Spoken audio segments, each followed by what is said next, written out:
അസ്സലാമു അലൈക്കും. എൻ്റെ പേര് ഫസീഹ്, തിരൂരങ്ങാടിയാണ് വീട്.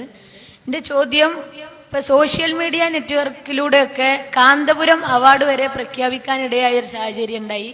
അപ്പം അനാമിലെ 128-ാം ആയത്ത് ദുർവ്യാഖ്യാനിച്ചു എന്ന പേരിലൊരു വിവാദം ഇവിടെ ഉണ്ടായിരുന്നു. അപ്പം ചോദ്യത്തിലേക്ക് കടക്കുകയാണ്. ഈ ആയത്ത് ഒരാള് ചോദിച്ചതാണ്. കേരള നിലവിളക്ക് മുന്നണിയിലെ ഒരു പ്രമുഖനുമായി സംസാരിച്ചപ്പോൾ കിട്ടിയതാണ്. അപ്പോൾ അയാൾ പറഞ്ഞത് അഹ്മദ് ബിൻ ഹംബൽ, നവവി, അങ്ങനെയുള്ള എത്രയോ പണ്ഡിതന്മാര് ഇത് വെച്ച് ഈ യാ ഇബാദല്ലാ ഈനൂന് വെച്ച അമൽ ചെയ്താണ്. അപ്പം വൈസൽ മൗലവി ഈ ആയത്ത് വെച്ച് കൊണ്ടുവരുന്നത് എന്താ വെച്ചാല്, ഈ ആയത്ത് നിന്ന് വസീലത്തു ഷിർക്കാണ് എന്ന് ലഭിക്കുന്നു ഈ ആയത്ത്. അപ്പോ ഈ ആയത്ത് അഹ്മദ് ബിൻ ഹംബലിനും കൂട്ടർക്കും മനസ്സിലായില്ലേ? അതോടൊപ്പം തന്നെ എനിക്ക് വേറെ ചോദ്യം ചോദിക്കാനുള്ളത്, പത്തപ്പിരിയ മുഖാമുഖത്തിൽ വെച്ച് എന്തൊക്കെ വെല്ലുവിളി ഏറ്റെടുത്തു തയ്യാറായി എന്നൊക്കെയുള്ള അഭ്യൂഹങ്ങളാണോ എന്താണോ എന്ന് അറിയില്ല. ഫേസ്ബുക്കിലൂടെയൊക്കെ കണ്ടു. ആ സംവാദത്തിന്റെ 25-ാം തീയതി എന്നൊക്കെയാണോ ഡേറ്റ് പറഞ്ഞതിന്. അതിന്റെ ഇപ്പത്തെ എന്താണ് അതിന്റെ പുരോഗതി എവിടെ വരെ എത്തിയെന്നും കൂടി അറിയാൻ ആഗ്രഹിക്കുന്നു. പിന്നെ ആയത്ത് ദുർവ്യാഖ്യാനിച്ചു വന്ന് 5-8 മാസമായി പ്രചരിപ്പിക്കുന്നു. ഒരുപാട് വേദികൾ നമ്മൾ വിശദീകരിച്ചിട്ടുണ്ട്. KJU സമർപ്പിച്ച പ്രബന്ധത്തിലാണ് ആദ്യമായി ഈ ആയത്തുമായി ബന്ധപ്പെട്ട പരാമർശം എന്റെ ഭാഗത്തു നിന്ന് റിട്ടേണായി സമർപ്പിക്കപ്പെടുന്നത്. അത് 2012 ജനുവരിയിലാണ്. അന്ന് ആരും ദുർവ്യാഖ്യാനം ഉന്നയിച്ചിട്ടില്ല. അതിനുശേഷം ഒരുപാട് മുഖാമുഖങ്ങളിൽ ഈ ആയത്ത് പരാമർശിച്ചു. അന്നും ഒരാളും ദുർവ്യാഖ്യാനിച്ചുവെന്ന് പറഞ്ഞിട്ടില്ല. പിന്നീട് മാർച്ച് 11-ാം തീയതി കോഴിച്ചല സംവാദത്തിലും ഇത് ഉന്നയിച്ചു. അവിടുന്ന് നാസസ്വല്ലമിക്ക് ഉത്തരമില്ലാതായപ്പോ അയാൾ പറഞ്ഞു ദുർവ്യാഖ്യാനാണ്. അപ്പൊ ഞാൻ പറഞ്ഞു ദുർവ്യാഖ്യാനിച്ചുവെന്നാണോ? എങ്കിൽ ഞാൻ പറഞ്ഞതിന് തഫ്സീർ വേണോ ചോദിച്ചോളൂ തരാം. സ്വഹാബിയെ വേണോ ചോദിച്ചോളൂ തരാം. താബിഈയെ വേണോ ചോദിച്ചോളൂ തരാം. അയാൾ ആരും ചോദിക്കാൻ സന്നദ്ധമായില്ല. എന്നിട്ടും നമ്മൾ എന്താണോ പറഞ്ഞത് അത് നമ്മളോട് തെളിയിച്ചു കൊടുത്തു. നമ്മളോട് പറഞ്ഞത് യാ ഇബാദല്ലാ വസീലത്തു ശിർക്കാണ് എന്ന് പറയുന്ന ആയത്തോതിയതല്ല. ജിന്നുകളുമായുള്ള ബന്ധങ്ങൾ പരാമർശിക്കുന്നിടത്ത് പലതരം ഇസ്തിംതാഉകളെ ഖുർആൻ പരിചയപ്പെടുത്തി. ആ എല്ലാ ഇസ്തിംതാഉം ഒന്നിച്ച് ഈ ആയത്തിൽ ഉദ്ദേശിക്കപ്പെടുന്നു. അതില് ശിർക്കും ഹറാമും എല്ലാം അതിൽ വരുന്നുണ്ട്. ഇസ്തിംതാഇന്റെ ഭാഗമാണ് ഇസ്തിആനത്ത്. ഇപ്പൊ ചില മനുഷ്യന്മാർ പറയുന്നുണ്ട്, ചോദിച്ചത് ഇസ്തിആനത്ത്, ഓതിയത് ഇസ്തിംതാഴ്. ഇസ്തിംതായിൽ പെട്ടതാണ് ഇസ്തിആനത്ത്. എല്ലാ ഇസ്തിആനത്തും ഇസ്തിംതാഴാണ്. എല്ലാ ഇസ്തിംതാഴും ഇസ്തിആനത്താകണം എന്നില്ല. ഇതിപ്പോ എല്ലാ മനുഷ്യന്മാരും ജീവികളാണ്. എന്നാൽ എല്ലാ ജീവികളും മനുഷ്യന്മാരല്ല. എല്ലാ പ്രവാചകന്മാരും മനുഷ്യരാണ്. എല്ലാ മനുഷ്യരും പ്രവാചകരല്ല. ഇസ്തിആനത്ത് ഇസ്തിംതാഅാണ്. എന്നാൽ ഇസ്തിംതാഴൊക്കെ ഇസ്തിആനത്താകണം എന്നില്ല. അപ്പൊ ഇസ്തിംതാഴ് പലവിധമുണ്ട്. അതിൽപ്പെട്ട ഒന്നാണ് ഇസ്തിആനത്ത്. അതുകൊണ്ട് ആ ഇസ്തിആനത്തും തീർച്ചയായും പലവിധമുണ്ട്. ആ ഇസ്തിംതാഴിൽ ശിർക്കായ ഇസ്തിംതാഴുണ്ട്, ശിർക്കല്ലാത്ത എന്നാൽ ശിർക്കിലേക്ക് എത്തിച്ചേരാൻ ഇടയാകുന്ന ഇസ്തിംതാഴുണ്ട്. ആ രണ്ടും ഒന്നിച്ചു പറഞ്ഞ ആയത്ത് എന്ന് പറഞ്ഞിട്ടാണ് ഞാൻ ഈ ആയത്ത് ഓതിയത്. ശിർക്ക് ആവൂല പറയാനല്ല, ശിർക്കായ ഇസ്തിംതാഴും ശിർക്കിലേക്ക് വഴിവെക്കുന്ന ഇസ്തിംതാഴും ഒന്നിച്ചു പറഞ്ഞ ആയത്താകുന്നു ഇത് എന്ന് പറഞ്ഞിട്ടാണ് കോഴിച്ചനയിൽ ഞാൻ ആയത്ത് ഓതിയതിനെ. അത് ഞാൻ ഖുർത്തുബിയിൽ നിന്ന് വായിച്ചു. ഏത് 2 തരം ഇസ്തിംതാഴ് ഖുർത്തുബിയിൽ നിന്ന് വായിച്ചു. അല്ലാതെ വസീലത്തു ശിർക്കാണെന്ന് ഖുർത്തുബിയിൽ ഉണ്ട് ഞാൻ പറഞ്ഞിട്ടില്ല. ശിർക്കാകുന്ന ഇസ്തിംതാവും അല്ലാത്ത ഇസ്തിംതാവും എല്ലാം ഒന്നിച്ചു പറഞ്ഞ ആയത്താണിത്. അതിലാണ് ഖുർത്തുബിയുള്ള വ്യഭിചാരവും മദ്യപാനം വരെ ഞാൻ വായിച്ചു. ഇതൊക്കെ ഇസ്തിംതാഴ് എണ്ണിയിട്ടുണ്ടവർ. അപ്പൊ വെറും ശിർക്കായ ഇസ്തിംതാഴ് മാത്രമല്ല, ഹറാമായ ഇസ്തിംതാഴുണ്ട്, ഇനി കറാഹത്തായ ഇസ്തിംതാഴുണ്ട്, പലതരം ഇസ്തിംതാഴുകളുണ്ട്. ആ ഇസ്തിംതാഴിന്റെ വകഭേദമാണ് ഇസ്തിആനത്ത്. അതിപ്പോ അവസാനം പൊളിക്കുന്നത് അബ്ദുറഹ്മാൻ സലഫി സമ്മതിച്ചു. പൊളിക്കത് ഇപ്പൊ അവസാനം നടത്തിയ പ്രസംഗത്തില് അബ്ദുറഹ്മാൻ സലഫിയും പറഞ്ഞു ഇസ്തിംതാഴിൽപ്പെട്ടതാണ് ഇസ്തിആനത്ത്. ആ ഇസ്തിംതാഴ് പലവിധമുണ്ട്. ക്ലിപ്പുണ്ടോ? നമുക്ക് കേൾക്കാം. അത് കേൾക്കും. എന്നിട്ട് ഞാൻ ഇൻഷാ അല്ലാഹ് ബാക്കി 10 മിനിറ്റ് പറഞ്ഞുതരാം. ربنا استمتع بعضنا ببعض وبلغنا أجلنا الذي أجلت لنا എന്ന ആയത്ത് ഇസ്തിംതാഇനെ പറ്റിയാണ് പറയുന്നത്. ഇസ്തിംതായിൽ പലതുമുണ്ട്. ജിന്നിനോടുള്ള സഹായതേട്ടം ഒരു ഇസ്തിംതാ ആണ്. അതേപോലെ ജിന്നിനെ അനുസരിച്ചുകൊണ്ട് കള്ളു കുടിക്കുന്നത് ഒരു ഇസ്തിംതാ ആണ്. ജിന്നിനെ അനുസരിച്ചുകൊണ്ട് ബീഡി വലിക്കുന്നത് ഇസ്തിംതാ ആണ്. ജിന്നിനെ അനുസരിച്ചുകൊണ്ട് അങ്ങനെ കറാഹത്തായതോ ഹറാമായതോ ആയ കാര്യങ്ങൾ ചെയ്യുന്നത് അതൊക്കെ ഇസ്തിംതാ ആണ്. അപ്പൊ കണ്ടതൊക്കെ ഇസ്തിംതാ ആണ്. ശിർക്കുണ്ട്, ഹറാമുണ്ട്, കറാഹത്തുണ്ട്, ബീഡി വലിക്കുന്നത് പോലും ഇസ്തിംതാ ആണ്. ഞാൻ കോഴിച്ചനെ പറഞ്ഞത് എന്താ? എല്ലാ ഇസ്തിംതായിനെയും ഒന്നിച്ചു പറഞ്ഞ ആയത്താകുന്നു ഇത്. മുമ്പിൽ ഓതിയത് എന്താ? എന്നിട്ട് പറഞ്ഞ ഇസ്തിംതാഴ് പല വിധമുണ്ട്. ജിന്നോട് സഹായ തേട്ടം ഒരു ഇസ്തിംതാ ആണ്. ജിന്നിനെ അനുസരിച്ചുകൊണ്ട് മദ്യപിക്കൽ ഒരു ഇസ്തിംതാ ആണ്. ജിന്നിനെ അനുസരിച്ചുകൊണ്ട് ബീഡി വലിക്കൽ ഒരു ഇസ്തിംതാ ആണ്. ഒരു ജിന്ന് വന്ന് പറയടാ ഈ വീടിന്ന് വലിക്കും, അത് വലിച്ചു, അത് ഇസ്തിംതാ, അത് ശിർക്കിലേക്ക് വസീലയാണ്. അത് ശിർക്കിലേക്ക് വസീലയുമാണ്. ചിലപ്പോ ഫാത്തിഹ ഓതല് പോലും അങ്ങനെ വരും. തങ്ങളടുത്ത് പോകും, തങ്ങൾ പറയും ഒരു 100 ഫാത്തിഹ ഓതിക്കാൻ അസുഖം മാറും. ഇപ്പം 100 ഫാത്തിഹ ഓതും. ആ ഫാത്തിഹ ഓതൽ ശിർക്ക് കൊണ്ടുപോകാനേ. കാരണം ഇപ്പൊ ചിലപ്പോ തങ്ങൾ ഫാത്തിഹ ഓതാനാ പറഞ്ഞത്, അടുത്ത പ്രാവശ്യം ചെല്ലുമ്പോ തങ്ങൾ 4 ദിവസത്തെല്ലാം പറയും. അപ്പോൾ ശിർക്ക് ചെയ്തു. അതിക്ക് കൊണ്ടുപോകാനുള്ള സ്റ്റെപ്പാണ് ആദ്യം ഇത് ചൊല്ലിച്ചത്. അപ്പൊ ഇങ്ങനെ പലവിധ ഇസ്തിംതാ ഉണ്ട്. ഇത് മൂപ്പരും പറഞ്ഞു. അപ്പൊ ഞാൻ അത്രേ പറഞ്ഞിട്ടുള്ളൂവെന്നും ഞാൻ പറഞ്ഞ ഹക്കാണ് എന്നും എനിക്ക് അന്നേ ബോധ്യമുണ്ട്. അതുകൊണ്ടാണ് ധൈര്യമായി ഞാൻ വെല്ലുവിളിച്ചത്. ഞാൻ പറഞ്ഞ ഹക്കാണ് എന്ന് എനിക്കുള്ളതിനേക്കാൾ ബോധ്യം അബ്ദുറഹ്മാൻ സലഫിക്കുണ്ട്. അതുകൊണ്ടാണ് മൂപ്പര വെല്ലുവിളി ഏറ്റെടുക്കാതിരുന്നത്. മൂപ്പയ്ക്ക് ഉറപ്പാ ഞാൻ പറഞ്ഞത് ശരിയാണ്, അതുകൊണ്ട് മൂപ്പ ഏറ്റെടുത്തില്ല. എനിക്ക് ഉറപ്പാ ഞാൻ പറഞ്ഞത് ശരിയാണ്, അതുകൊണ്ട് ധൈര്യമായി ഞാൻ വെല്ലുവിളിക്കും ചെയ്തു. അങ്ങനെ പല സ്ഥലത്തും ഇത് ആവർത്തിച്ചു. പല സ്ഥലത്തും പ്രവർത്തകന്മാർ കത്ത് കൊടുത്തു. പുളിക്കതിൽ കത്ത് കൊടുത്തു, ഒറ്റപ്പാലത്ത് കത്ത് കൊടുത്തു, അതേപോലെ മംഗലാപുരത്ത് കത്ത് കൊടുത്തു, കോഴിക്കോട് എരഞ്ഞിക്കതി കത്ത് കൊടുത്തു, എറണാകുളത്ത് 6ാമത്തെ കത്ത് നില കൈമാറി. ഇങ്ങനെ പല സ്ഥലത്തും പ്രവർത്തകന്മാർ കത്ത് കൊടുത്തു. അവിടെയൊക്കെ ഓരോരോ ന്യായം പറഞ്ഞ അങ്ങനാണ്ട് തട്ടിത്തിരിഞ്ഞു പോകും. എറണാകുളത്ത് പറഞ്ഞത് സമ്പാദത്തിനും വ്യവസ്ഥക്കും സക്കരിയ സ്വലാഹി വരണം എന്നാണ്. വ്യവസ്ഥ ഇതാണ് സക്കരിയ സ്വലാഹി വരണം, സമ്പാദത്തിനും സ്വലാഹി വരണം. ഞാൻ ഒപ്പം ഉണ്ടായിക്കോട്ടെ, കുഴപ്പമില്ല എന്നാണ്. അങ്ങനെ ഓരോ മുടന്ന ന്യായം പറഞ്ഞ് ഒഴിവായി. അങ്ങനെയാണ് കഴിഞ്ഞ ആഴ്ച 16-ാം തീയതി പത്തപ്രിയത്ത് അബ്ദുറഹ്മാൻ സലഫിന്റെ വീട്ടിൽ നിന്ന് കൂക്കിയ കേൾക്കുന്ന സ്ഥലത്ത് നമ്മൾ പരിപാടി വെച്ചത്. അപ്പൊ അവിടെ സ്വാഭാവികമായിട്ടും ഈ വിഷയം വന്നു. ഈ വിഷയം വന്നപ്പോൾ നമ്മുടെ AP അബ്ദുൽ ഖാദിറുടെ മകൻ ജൗഹറിന്റെ നേതൃത്വത്തില് ISMന്റെ നേതൃത്വപ്പേട് വ്യാജമായി ഉപയോഗിച്ച് അതിൽ ഒരു കത്ത് എഴുതി സ്റ്റേജിൽ കൊടുത്തയച്ചു. നിങ്ങളെ വെല്ലുവിളി ഞങ്ങൾ ഏറ്റെടുത്തിരിക്കുന്നു. അതുകൊണ്ട് 3 ഡേറ്റുകൾ ഇവിടുന്ന് പ്രഖ്യാപിക്കുക. ആ ഡേറ്റുകളിൽ നമുക്ക് വ്യവസ്ഥ എഴുതി സംവാദം നടത്താം എന്നാണ് ആ കത്തിനുള്ളടക്കം. അപ്പൊ ഞാൻ പറഞ്ഞു ശരി, വ്യവസ്ഥ എഴുതി എന്ന വാക്ക് മാത്രം ഒഴിവാക്കി ബാക്കിയെല്ലാം അംഗീകരിച്ചു. 3 ഡേറ്റ് അല്ലേ വേണ്ടത്? നാളെ പറ്റും, മറ്റന്നാള് പറ്റും, അതിനടുത്ത ദിവസം പറ്റും എന്ന് ഞാൻ അവിടുന്ന് പറഞ്ഞു. അതിനടുത്ത ദിവസം പറ്റൂല, അന്ന് പ്രോഗ്രാം ഉണ്ട്, അതിനപ്പുറത്തും പറ്റും തന്നെ. ഇനി അതൊന്നും പറ്റില്ലെങ്കിൽ നിങ്ങൾ ഡേറ്റ് പറഞ്ഞാലും മതി, അന്ന് നമുക്ക് ആക്കാം. ഒഴിവില്ലെങ്കിൽ ഉണ്ടാക്കി ഞാൻ വരാം. വ്യവസ്ഥ നമ്മുടെ കയ്യിൽ ഉണ്ട്. നമ്മൾ 2 കൂട്ടരും ഒന്നിച്ചിലും തയ്യാറാക്കിയ വ്യവസ്ഥയുണ്ട്. കോഴിച്ചനയിലും പന്നിപ്പാറയിലും ആ 2 ഒരു വ്യവസ്ഥ എടുക്കാം. അതിൽ വല്ല മാറ്റങ്ങളും വേണോ നിങ്ങൾ നിർദ്ദേശിച്ചോളൂ, അത് അംഗീകരിക്കാം. എന്നിട്ട് ഞാൻ പറഞ്ഞു, സംസാരിക്കണം ഞാനും അബ്ദുറഹ്മാൻ സലഫിയുമാണ്, അത് ഞാൻ വെല്ലുവിളിച്ച് അങ്ങനെ തന്നെയാണ് ഏറ്റെടുത്തെന്ന് പറഞ്ഞപ്പോ ഓക്കെ, അത് റെഡിയായി. സ്ഥലം പത്തപ്പിരിയത്താണ്, അതും ശരി. ഡേറ്റ് ഇപ്പൊ തീരുമാനമാവുകയും ചെയ്യും. വിഷയം ആയത്തൊരു വ്യാഖ്യാനമാണ് താനും. ഇനിയിപ്പോ എന്താ വ്യവസ്ഥ ബാക്കിയുള്ളത്? എത്ര മിനിറ്റ് സംസാരിക്കണം, ആദ്യം സംസാരിക്കണം, ഇതൊക്കെ ഇനി ബാക്കിയുള്ളൂ. ഞാൻ അവിടെ പറഞ്ഞ വാചക പറഞ്ഞത്. എന്നിട്ട് ഞാൻ പറഞ്ഞു, അത് നിങ്ങൾ എഴുതി കൊടുത്തയച്ചോളൂ. ഇപ്പോൾ 5 മിനിറ്റാണോ അങ്ങനെ, 10 മിനിറ്റാണോ അങ്ങനെ, 15 മിനിറ്റാണോ അങ്ങനെ. ഇനി അബ്ദുറഹ്മാൻ സലഫിക്ക് 10 മിനിറ്റും എനിക്ക് 5 മിനിറ്റാണോ എന്നാലും മതി. അബ്ദുറഹ്മാൻ സലഫിക്ക് അരമണിക്കൂറും എനിക്ക് 15 മിനിറ്റുമാണോ എന്നാലും മതി എന്ന് ഞാൻ അവിടുന്ന് പ്രഖ്യാപിച്ചു.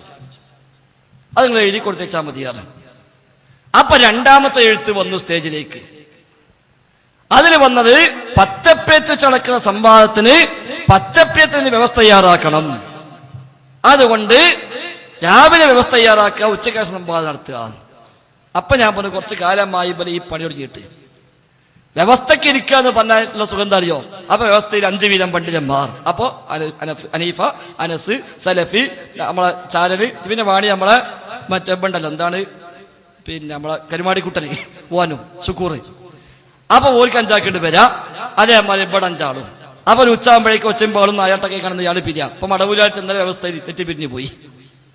മടവൂരാള് കണ്ണൂർ ജില്ലയില് മടവൂര് കത്തെടുത്തു സംഭവത്തിനുണ്ടോ വെച്ചിട്ട്. അപ്പൊ ഉണ്ട് മറുപടിയും കൊടുത്തു.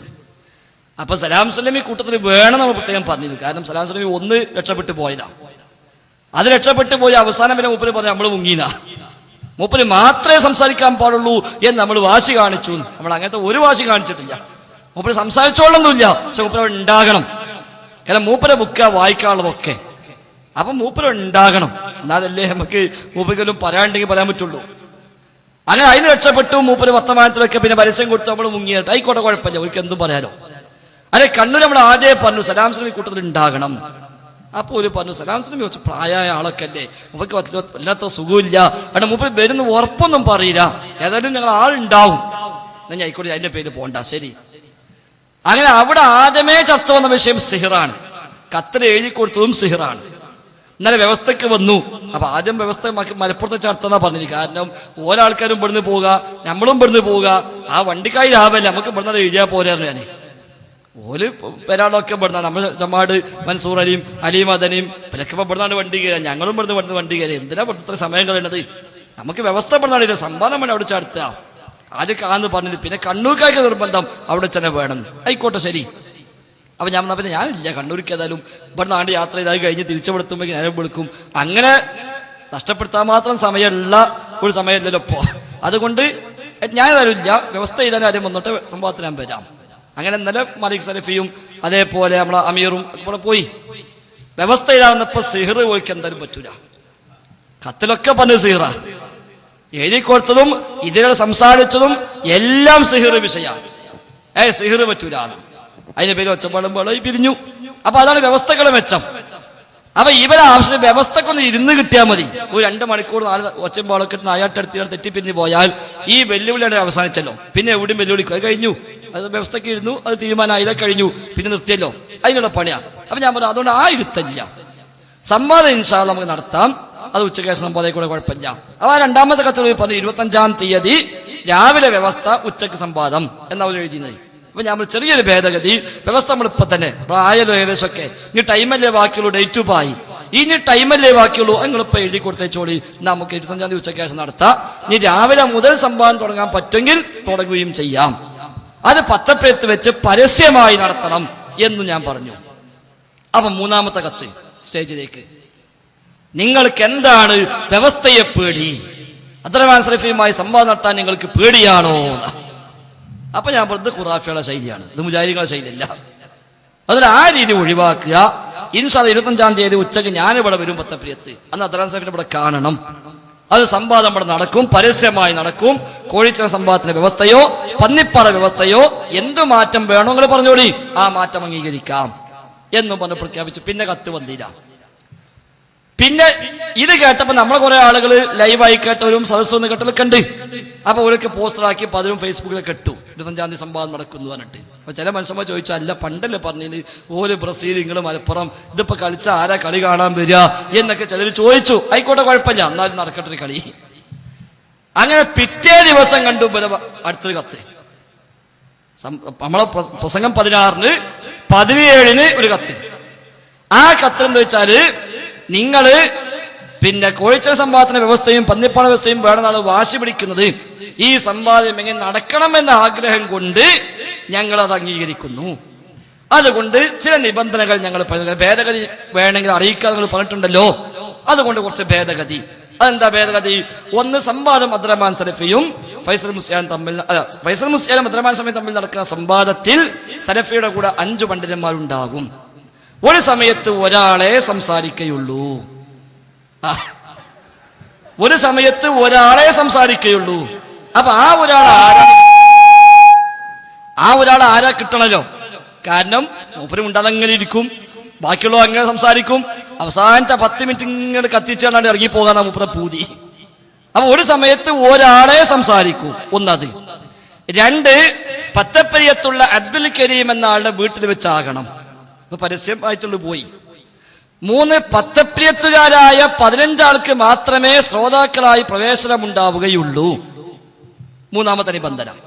4 വിഷയം ജിന്നിനോടുള്ള സഹായത്തേട്ടം വസിയത്തു ശിർക്കാകുന്നു എന്നതിന് ആയത്തോതിയ ദുർവ്യാഖ്യാനമാണ്. അപ്പൊ ശിർക്ക് വിട്ടു. ശിർക്കായതും വസീലയായതും ശിർക്ക് ഒഴിവാക്കി. ജിന്നിനോട് ഇസ്തിആനത്ത് സഹായത്തേട്ടം വസിയത്തു ശിർക്കാണ്, അതിനായത്ത് ദുർവ്യാഖ്യാനാണ്. അപ്പൊ നമ്മൾ മറുപടി കൊടുത്തു. അന്ന് വൈകുന്നേരം തന്നെ രാത്രി 8 മണിക്ക് മുമ്പ് മറുപടി തരണം എന്നാ ഒരു കത്തിന്. അപ്പൊ 7:45 മറുപടി കൊണ്ടുപോയി കൊടുത്തു. നമ്മള് നീ പറഞ്ഞ വാക്ക് തെറ്റിക്കാൻ 8:01 കൊടുത്താൽ പറയും ഇനി സ്വീകരിക്കൂല, എന്റേത് കിട്ടണമല്ലോ. അപ്പൊ 7:45 ഇശാസ്കാരം കഴിഞ്ഞ് പള്ളിക്ക് ഇറങ്ങുമ്പോൾ എന്താ പിടിച്ച മറുപടിയാണ് കൊടുത്തു. അപ്പൊ നമ്മൾ എഴുതി അബ്ദുറഹ്മാൻ സലഫിയും ഫൈസലും മുസ്ലിയാൻ തമ്മിൽ നടക്കുന്ന സംവാദത്തിൽ ഒരു സമയത്ത് ഒരാളെ സംസാരിക്കൂ എന്ന് എന്തിനാണ് എഴുതിയത് മനസ്സിലായിട്ടില്ല. കാരണം ഞങ്ങൾ രണ്ടാളും ഒപ്പം സംസാരിക്കൂതല്ലോ, ഞങ്ങൾ രണ്ടാളും ഒപ്പം സംസാരിക്കുക, പിന്നെ എന്തിനാ അത് എഴുതിയത് അതെനിക്ക് മനസ്സിലായിട്ടില്ല. 2 പരസ്യമായി നടത്താനാണ് ഞങ്ങളുടെ താല്പര്യം. അത് നിങ്ങൾക്ക് പ്രയാസമുണ്ടെങ്കിൽ നമുക്ക് ആലോചിക്കാം എന്നും എഴുതി. വിഷയം കോഴിച്ചനയിൽ പറഞ്ഞതും വെല്ലുവിളിച്ച എല്ലാ സ്ഥലത്തും ആവർത്തിച്ചതും പത്തപ്രിയത്ത് അടക്കം പറഞ്ഞതുമായ വിഷയം ജിന്നിനോട് മനുഷ്യൻ സഹായം ചോദിക്കുന്നതിൽ ശിർക്കായതുമുണ്ട്, ശിർക്കിലേക്ക് വഴിവെക്കുന്നതുമുണ്ട്. ഇത് രണ്ടും ഒന്നിച്ചു പ്രതിപാദിച്ച ആയത്താകുന്നു അൻആം 128. അത് ദുർവ്യാഖ്യാനമാണ് എന്ന് നാടുനീളെ നിങ്ങൾ പ്രചരിപ്പിച്ചപ്പോഴാണ് ഞങ്ങൾക്ക് വെല്ലുവിളിക്കേണ്ടി വന്നത്. അതുകൊണ്ട് വിഷയത്തിൽ നിന്ന് നിങ്ങൾ തിരിച്ച് പുതിയ വാദം ഞങ്ങളെ മേൽ കെട്ടിവെച്ചിട്ട് രക്ഷപ്പെടാൻ ശ്രമിക്കരുത് എന്ന ആശയത്തിൽ കത്ത് കൊടുത്തു. അന്ന് വൈകുന്നേരപ്പോഴേക്ക് അടുത്ത കത്ത് ഇങ്ങോട്ട്, നിങ്ങളാണ് വിഷയത്തിൽ നിന്ന് റൂട്ട് തെറ്റിക്കുന്നത് പറഞ്ഞിട്ട് കത്ത് ഇങ്ങോട്ട്. അപ്പൊ നമ്മൾ എന്ത് എഴുതണം? ജിന്നോടെ സഹായത്തോട്ടം മുസീത്തു ശിർക്കാന്ന് എഴുതി കൊടുക്കണം. ശിർക്ക് എഴുതാൻ പാടില്ല. അപ്പൊ വിഷയത്തിൽ നിങ്ങൾ തെന്നി മാറുകയാണ്, നിങ്ങൾ രക്ഷപ്പെടാൻ ശ്രമിക്കുകയാണ്, നിങ്ങൾ ഒഴിഞ്ഞു മാറുകയാണ് എന്നൊക്കെ പറഞ്ഞിട്ട് അടുത്ത കത്ത്. അപ്പൊ വീണ്ടും മറുപടി കൊടുത്തു. അത് കഴിഞ്ഞ് ഇന്നലെ വീണ്ടും കത്ത്. അപ്പൊ കത്തിങ്ങനെ എണ്ണം കൂടാ. എങ്ങനെയെങ്കിലും ഒക്കെ 25-ാം തീയതി ആകുമ്പോഴത്തേനും മേത്തുനിന്ന് ഒഴിഞ്ഞിട്ടാണല്ലോ. നമ്മുടെ ഈ കത്തിലൊക്കെ ആവർത്തിച്ച് പറഞ്ഞു, നമ്മൾ പത്തപ്പത്ത് പ്രഖ്യാപിച്ചതും 1ാമത്തെ കത്ത് മുതൽ തന്നെ എഴുതിയതുമായ അതിൽ ഞങ്ങൾ ഉറച്ചു നിൽക്കുന്നു എന്ന് പറഞ്ഞ് അവിടെ തന്നെ നിന്നു. അങ്ങനെ അതിന് ഇന്നലെ രാത്രി കത്ത് വന്നു. അതിനിപ്പോ ഇന്ന് രാവിലെ മറുപടി കൊടുത്തിട്ടുണ്ട്. ഞാൻ ശേഷപ്പഞ്ഞ് വൈകുന്നേരം പറഞ്ഞ കിട്ടിക്കോളെന്ന് വീടിന്റെ അടുത്തില്ല. പക്ഷേ ഇന്നലെ മുതൽ നമ്മുടെ AP അബ്ദുൽ ഖാദർ മൗലവിയുടെ പൊന്നാര മകൻ ജൗഹറിന്റെ വക ഫേസ്ബുക്കിലെ പോസ്റ്റർ എന്താ, ജിന്നൂരികൾ ഒഴിഞ്ഞു മാറാൻ ശ്രമിക്കുന്നു. അപ്പൊ മനസ്സിലായി ആരാ ജിന്നൂരിന്ന്? ഒഴിഞ്ഞു മാറാൻ ശ്രമിക്കുന്നു ജിന്നൂരി. അപ്പൊ ആരാ ജിന്നൂരി? ഒഴിഞ്ഞു മാറാൻ ശ്രമിക്കൂലാണല്ലോ. നമ്മൾ പറഞ്ഞ പരസ്യമായിട്ട് വേണം. ഒരു പറഞ്ഞത് 15 ആളെ കയറാൻ പാടുള്ളൂ, അത് പത്തപ്പേത്തുകാരാവണം എന്നാ, വേറെ ആരും പറ്റൂല. നമ്മൾ പറഞ്ഞത് സംവാദ വ്യവസ്ഥ എടുത്തുണ്ട്, മാറ്റം വേണമെങ്കിൽ പറഞ്ഞോളീന. അപ്പൊ ആ ഒരു പഴുത് പിടിച്ചിട്ടാണ് ഈ മാറ്റങ്ങളൊക്കെ പറഞ്ഞത്. ഒക്കെ എല്ലാം നമ്മൾ അംഗീകരിച്ചു. പക്ഷെ വിഷയം നമ്മൾ ഇത്രയും കാലം നമ്മൾ ഇതേ പറഞ്ഞിട്ടുള്ളൂ, അതിനെ ആയത്തോതിയിട്ടുള്ളൂ. അത് നമ്മൾ തെളിയിക്കാൻ തയ്യാറാണ്. അല്ല ഓരോ വക പുതിയ വാദം ഉണ്ടാക്കിയിട്ട് അതിനായത്തോതി തന്നെ നമ്മൾ ഒതിട്ടില്ലല്ലോ. അതേപോലെ മൂപ്പർക്ക് എന്തായാലും കൂടെ ആള് വേണം. കാരണം കൂടെ ഉള്ളവർക്ക് അറിയാം മൂപ്പരെ ഒറ്റയ്ക്ക് വിടാൻ പറ്റില്ല എന്ന്. വേറെ ഒന്നുമല്ല. കാരണം ഷുഗർ 650, പ്രഷർ താഴെ കണ്ടിട്ടുണ്ട്, കൊളസ്ട്രോൾ ഉണ്ട്, മാത്രമല്ല അത്യാവശ്യം ദേഷ്യമുണ്ട്. കാരണം മേത്തുള്ള സൈസാണല്ലോ. അപ്പൊ അതുകൊണ്ട് ഒറ്റയ്ക്ക് മൂപ്പരെ വിടാൻ പറ്റൂല എന്ന് ഓർക്ക് അറിയാം. അത് മൂപ്പര് പിന്നെ എന്തൊക്കെ പറയാ, അത് പിന്നെ തീർക്കാൻ എന്തൊക്കെ ചെയ്യേണ്ടി വരിക എന്ന് ഓർക്ക് നല്ല ബോധ്യമുണ്ട്. അതുകൊണ്ട് പറഞ്ഞ ഇൽമോണ്ട് എന്തായാലും മൂപ്പരപ്പം നമ്മളെ എത്തൂല. ആ ബോധ്യമുള്ളത് കൊണ്ടാണ് ഓരോ ഒറ്റയ്ക്ക് വിടാത്തത്. അപ്പൊ ഏതായാലും ഇന്ന് ഉച്ച വരെ തീരുമാനം ആയിട്ടില്ല, നടക്കുമെന്ന പ്രതീക്ഷയിൽ നമ്മൾ ഉണ്ട്. ഇൻഷാ അല്ലാഹ് 25-ാം തീയതി ഉച്ച ആകുമ്പോഴേക്കും ഞാൻ അവിടെ എത്തും പത്തപ്പിയത്ത്. അതിന് മുമ്പ് ഞങ്ങൾ മുങ്ങിന്ന് ഓല് കത്ത് തന്നില്ലെങ്കിൽ ഏതായാലും അതാണ് അതിൽ സൂചിപ്പിക്കാനുള്ളത്. പിന്നെ ഇവിടെ ഒരു ചോദ്യം, എനിക്കൊരു കാര്യം കൂടി ക്ലിയർ ചെയ്യാനുള്ളത്. മെയിൻ ചോദ്യം Ahmad bin Hanbal Ibn Abbas റളിയല്ലാഹു അൻഹുവിന്റെ വ്യാഖ്യാനമൊക്കെ വായിച്ചിരുന്നു. പക്ഷെ ഇതൊന്നും അദ്ദേഹത്തിന് ശേഷം വന്ന അഹ്മദ് ബിൻ ഹംബൽ മനസ്സിലാക്കില്ലേ? എല്ലാം വസീൽ അനുവദനീയമായതൊന്നുമില്ല എന്ന് ഈ ആയത്തിന്ന് നമ്മൾ മനസ്സിലാക്കുന്നു. അത് ജിന്നിനോട് സഹായത്തേട്ടത്തിൽ അനുവദനീയമായ ഒന്നുമില്ല. ഏത് അർത്ഥത്തിലുള്ള സഹായ ചോദ്യമാണെങ്കിലും അതൊക്കെ നിഷിദ്ധമാണ്. എന്നാൽ ഇമാം അഹമ്മദും ഇബ്നു അബ്ബാസും ജിന്നെ സഹായിക്കണേ എന്ന് എവിടെയും പറഞ്ഞിട്ടില്ല. അങ്ങനെ സഹായം അവർ ആവശ്യപ്പെട്ടിട്ടുമില്ല. അവരെന്തേ ചെയ്തുള്ളൂ? അവരൊരു ഹദീസ് കണ്ടു, നിങ്ങൾ യാത്രയിൽ ഇന്ന സാഹചര്യത്തിൽ ഇന്നത് പറഞ്ഞോളൂ, യാ ഇബാദല്ലാഹ് അഈനൂനി, അല്ലാഹുവിന്റെ അടിമകളെ എന്നെ സഹായിക്കണേ എന്ന് നിങ്ങൾ പറഞ്ഞുകൊള്ളുക. ആ ഹദീസ് പ്രകാരം അവർ ചെയ്തു എന്നേയുള്ളൂ. ഓരോ അങ്ങനത്തെ സ്ഥലത്തെത്തിയപ്പോ എന്ത് പറഞ്ഞു? അല്ലാഹുവിന്റെ അടിമകളെ എന്നെ സഹായിക്കണേ. അത് എന്തടിസ്ഥാനത്തിൽ? ഈ ഹദീസിൽ റസൂൽ നമ്മൾ പഠിപ്പിച്ച ഇങ്ങനെയാണല്ലോ, അത് ഒരു പ്രാവർത്തികമാക്കിയെന്ന് മാത്രം. അല്ല, ഇമാം അഹ്മദിക്കും ജിന്നെ സഹായിക്കണമെന്ന് പറഞ്ഞിട്ടില്ല, അതേപോലെ ഇബ്നു അബ്ബാസും പറഞ്ഞിട്ടില്ല, ഇമാം നബവിയും പറഞ്ഞിട്ടില്ല. അവരൊക്കെ ഈ ഹദീസിൽ വന്ന പദപ്രയോഗം അങ്ങനെ തന്നെ പിന്നെ പ്രയോഗിച്ചു എന്നേ ഉള്ളൂ. ഏതുപോലെ അഊദു ബികലിമാത്തില്ലാഹി താമ്മാത്തി മിൻ ശർരി മാ ഖലഖ എന്ന് നമ്മോട് തേടാൻ പറഞ്ഞിട്ടുണ്ട്. ഖുറാഫികൾ പറയും ഇവിടുത്തെ ഉദ്ദേശം മഹാന്മാരായ ഔലിയാക്കന്മാരാണ്. എന്നിട്ട് പോലെ എന്ത് പറയും? ഇമാം അഹ്മദ് ഈ പാത്രം ഉപയോഗിച്ചിട്ടുണ്ട്, അതിനർത്ഥം മഹാന്മാർ തേടിയെന്നല്ലോ. ഇമാം അഹ്മദ് ആ വാചകം പറഞ്ഞു, ഉദ്ദേശം ആരുമാകട്ടെ. പിന്നെ ഇതിന്റെ ഉദ്ദേശം ഇന്നവരാണെന്ന് പറഞ്ഞപ്പോഴാണ് ഓരെന്തായാലും ആകൂല, ആകുകയാണെങ്കിൽ ഇവരെ ആകുള്ളൂ എന്ന വിശദീകരണം നമുക്ക് കൊടുക്കേണ്ടി വന്നത്. ശരി, ദുആ കേൾക്കൽ അള്ളാഹുവിന് മാത്രമാണെങ്കിൽ ഒരാൾ പദങ്ങളില്ലാതെ മനസ്സുകൊണ്ട് പ്രാർത്ഥിച്ചാലും അത് റഖീബ് അതീദ് രേഖപ്പെടുത്തണമല്ലോ. അപ്പോൾ അവർ ദുആ കേൾക്കണ്ടേ? കേട്ടെങ്കിലല്ലേ അവർക്ക് എഴുതി വെക്കാൻ കഴിയൂ എന്നാണ് ചോദ്യം. അതിന് അഹ്ലുസുന്നയുടെ പണ്ഡിതന്മാർ രണ്ടു തരത്തിൽ മറുപടികൾ നൽകിയിട്ടുണ്ട്. ഒന്ന്, അവർ ദുആ കേട്ടെങ്കിലേ എഴുതാൻ കഴിയൂ എന്ന് അർത്ഥമില്ല. ഒരു പക്ഷെ അള്ളാഹു പ്രത്യേകമായി അറിയിച്ചു കൊടുത്താൽ മതിയല്ലോ. അവർക്ക് അള്ളാഹു എന്ത് സംവിധാനമാണ് നിശ്ചയിച്ചത് നമുക്കറിയില്ല. റഖീബ് അതീദ് എന്ന വിശേഷണമുള്ള മലക്കുകൾ മനുഷ്യനെ നന്മ തിന്മ രേഖപ്പെടുത്തുന്നു. ആ രേഖപ്പെടുത്തുന്നതിനും അള്ളാഹു നിശ്ചയിച്ച ഒരു കാര്യകാരണ ബന്ധമുണ്ട്. ആ അർത്ഥത്തെ അവർ രേഖപ്പെടുത്തുന്നു. അങ്ങനെ രേഖപ്പെടുത്താൻ എല്ലാ കർമ്മങ്ങളും അവർ 100% കണ്ടെങ്കിലേ രേഖപ്പെടുത്താൻ കഴിയൂ എന്നില്ല. ഒരു പക്ഷെ അള്ളാഹുവിനെ പ്രത്യേകം അറിയിച്ചു കൊടുത്തു, എന്റെ അടിമ ചെയ്ത് ഇങ്ങനെയാണ്, ഇങ്ങനെ എഴുതി വെക്കണം, ഒരു രേഖപ്പെടുത്തി വെക്കും, അങ്ങനെ ആയിരിക്കാം. അതല്ലെങ്കിൽ ആ രംഗത്ത് അള്ളാഹു അവർക്ക് നിശ്ചയിച്ചു കൊടുത്തൊരു വ്യവസ്ഥയുണ്ടല്ലോ, ആ വ്യവസ്ഥക്കുള്ളിൽ നിന്നുകൊണ്ടുള്ള ഒരു അറിവ് ഓർക്ക് അറിയാൻ കഴിയും. അതിനപ്പുറത്ത് ഓർക്കും അറിയാൻ കഴിയില്ല. അള്ളാഹു ദുആ കേൾക്കുക എന്ന് പറയുമ്പോൾ ആ സംവിധാനങ്ങൾക്കും അപ്പുറത്താണ്. ഇവര് അറിയുകയോ കേൾക്കുകയോ ഒക്കെ ചെയ്യുന്നുവെങ്കിൽ അവർക്ക് അള്ളാഹു എന്തു സംവിധാനമാണോ നിശ്ചയിച്ചത്, അതേപോലെ പിശാചിന്റെ അറിവും, പിശാച മനസ്സിലുള്ളത് അറിയില്ലേ, മനസ്സിൽ സ്വാധീനിക്കില്ലേ എന്ന് ചോദിക്കുന്നവരുണ്ട്. അതും അങ്ങനെ തന്നെ. പിശാചിന് മനുഷ്യ മനസ്സിൽ ഇടപെടാൻ അള്ളാഹു നിശ്ചയിച്ചു കൊടുത്തൊരു പരിധിയും പരിമിതിയും ഒരു കാര്യകാരണ ബന്ധമൊക്കെ ഉണ്ട്. അതിന് ഉള്ളിൽ നിന്നുകൊണ്ട് ആ അടിസ്ഥാനത്തിൽ അറിയാവുന്ന മേഖല അവൻ അറിയും, എത്തിപ്പെടാവുന്ന സ്ഥലത്ത് എത്തിപ്പെടും, ചെയ്യാൻ പറ്റുന്നവൻ ചെയ്യും. അതിനപ്പുറത്തേക്ക് പോലും ചെയ്യാൻ കഴിയില്ല. അതാണ് അതിൽ പണ്ഡിതന്മാർ നൽകിയ വിശദീകരണം. അല്ലാഹു അഅലം.